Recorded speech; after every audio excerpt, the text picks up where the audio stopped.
இந்த தாத்தா யாருங்க? எங்க இருக்கிறாரு இவரு? இவர் திருச்சி மாவட்டம் துறையூர் வட்டம். துறையூர்லேருந்து ஒரு 10 கிலோமீட்டர் தொலைவில் வந்து இவர் இருக்கிறார். இவர் என்ன மாதிரி இருக்கிறார் அப்படின்னு சொல்லிட்டு இவர் பாருங்க. எப்படி இளைஞர் மாதிரி சுறுசுறுப்பாக நடந்துகிட்டு இருக்கிறாரு. இவர் பார்த்தாவே உங்களுக்கு தெரியும். இவருக்கு வயது என்னங்க இருக்கும்? இவருக்கு 107 வயசு ஆகிறது. சரிங்க. 107 வயசு வரைக்கும் இருக்காரு. ஐயோ! அப்பா! இவருக்கு என்னென்ன உணவு பழக்கங்கள்லாம் சத்தான உணவுலாம் எடுத்திருப்பாரு? என்ன மாதிரி உணவுகள் வந்து எடுத்துக்கிட்டோம் அப்படின்னு சொல்லிட்டு, என்ன மாதிரி பழக்கவழக்கங்கள்லாம் மேற்கொள்கிறோம் அப்படின்னு சொல்லிட்டும் அவர் வந்து அதை பற்றி விரிவாக அவர் சொல்லியிருக்கிறார். அதை பார்த்தாவே உங்களுக்கு தெரியும். சரிங்க. இப்ப 45 வயசு ஆயிடுச்சோ, 40 வயசு ஆனாவே கண் பார்வைலாம் கம்மியாயிருதுன்னு சொல்றாங்க. இவருக்கு 107 வயசு ஆகுதுன்னு சொல்றீங்க. இவருக்கு கண் பார்வைலாம் நல்லா தெரியுதா? கண் பார்வை நன்றாக தெரிகிறது. அவரே சொல்றார், தூரத்துல இருந்து கிலோமீட்டர் கணக்குல தூரமா இருக்கிற பொருட்களை எல்லாம் நம்மளால பார்க்க முடியுது அப்படின்னு சொல்றாரு.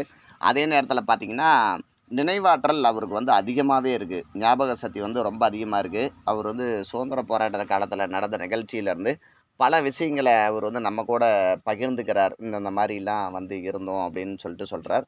உணவுகள்லாம் எந்தெந்த உணவுகள் சாப்பிட்றாரு அப்படின்னு சொல்லிட்டு சொல்றாரு.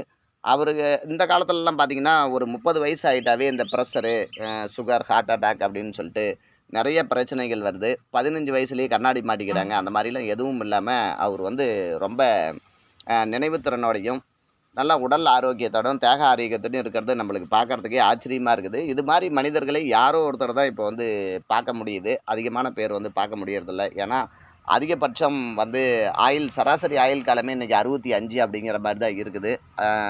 குறைந்த வயதிலேயே இளைஞர்கள் வந்து ஜிம்முக்கு இந்த மாரி போம்போதெல்லாம் திடீர்னு வந்து அப்படியே மயக்கம் போட்டு இறக்கறதையும், இந்த மாரிலாம் நம்ம ஒரு நிகழ்ச்சியெல்லாம் தொடர்ந்து பார்த்துக்கிட்டு இருக்கிறோம்.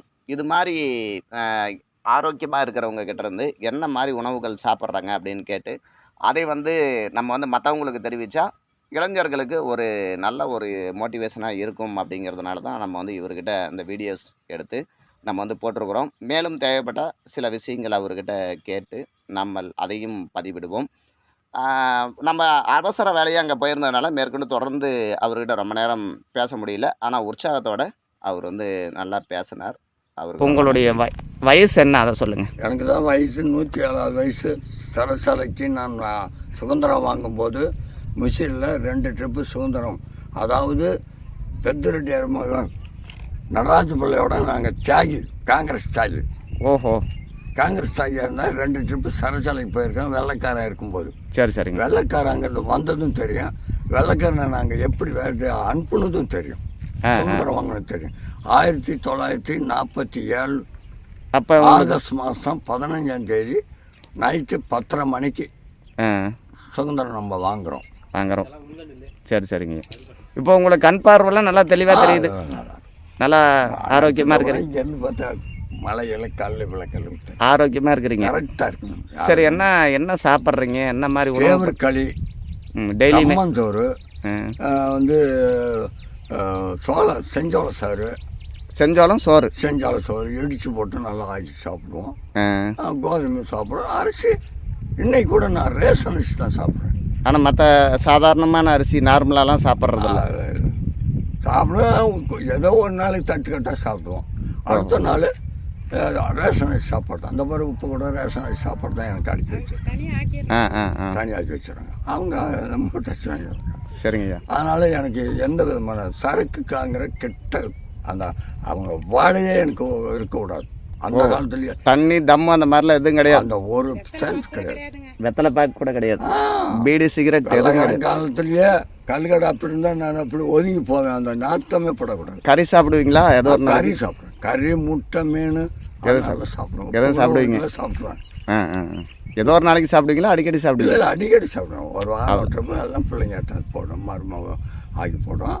மாவன் பெரிய மாவன் வந்துருக்காங்க. இவங்கெல்லாம் சின்ன மாவன் சினிமாவில் இருந்தவங்க 2 பேருமே. ப்ரொடக்ஷன் மேனேஜராக இருந்தாலும் பெரியவன், சின்னவன் வந்து ஃப்ரெண்டு மாஸ்டவங்களாட்டம் ஹைட் நல்லா பாடி. சென்னையில் தான் இருக்காங்க. சென்னையில் அந்த காலத்துலேயும் 20% இடம் வாங்கிட்டான். ஆவடியிலே நல்ல வீடு வாசல்லாம் இருக்குது. பிள்ளைங்கள்லாம் படிச்சுட்டு. சரிங்கய்யா, இப்போ நீங்கள் அப்படியே கொஞ்சம் நடந்து காட்டுங்க, எப்படி நல்லா சுறுசுறுப்பாக நடக்கிறீங்க. இருங்க, நான் இப்படியே வீடியோ எடுத்துட்றேன். இப்போல்லாம் வந்து 60-70 வயசானாவே நடக்க மாட்டேங்கிறாங்களே, அதனால தான் உங்களை சொல்கிறேன். நல்லா வேகமாக நடக்கிறீங்களா? சூப்பர். சரிங்கய்யா, அருமை. அப்படியே ஹாய் சொல்லிடுங்க. சரி. ஹாய் சொல்லிடுங்க. ரைட்டுங்கய்யா.